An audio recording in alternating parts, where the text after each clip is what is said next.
बघा, आपण चक्रवाढ व्याजाचा जो व्हिडिओ घेतलेला आहे गोल्डन रूल म्हणून, म्हणजे ज्याच्यामध्ये आपण गुणोत्तर पद्धत सांगितलेली, ते 59च्या मंथली मेंबरशिपवाल्या व्हिडिओजमध्ये अवेलेबल आहेत. तुम्हाला जर तो व्हिडिओ बघायचा असेल तर आपली ही मेंबरशिपमध्ये कोणते व्हिडिओज आहेत ते बघू शकता.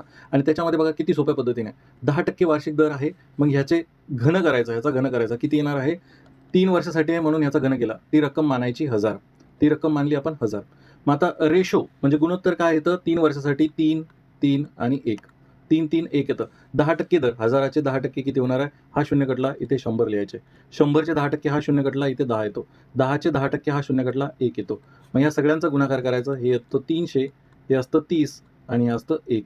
म्हणजे या सगळ्यांची जर तुम्ही बेरीज केली तर ते काय असतं तुमचं चक्रवाढ व्याज, जे किती भेटेल 331. किती झालं चक्रवाढ व्याज. मग गणितात दिलंय की हे चक्रवाढ व्याज 331 नसून 2648 आहे, जे की 8 पट आहे. याला 8 ने गुणल्यानंतर 8 येतो आणि 8 त्रिक 24 आसपास 8 पट आहे. मग याला सुद्धा 8 ने गुणा, किती येणार आहे, 8000 रुपये. ऑप्शन क्रमांक 2 हे तुमचं उत्तर असेल. जर तुमचे काही डाऊट असेल तर तुम्ही ह्या टेलिग्राम ग्रुपवरती बिनधास्त पाठवू शकता. धन्यवाद.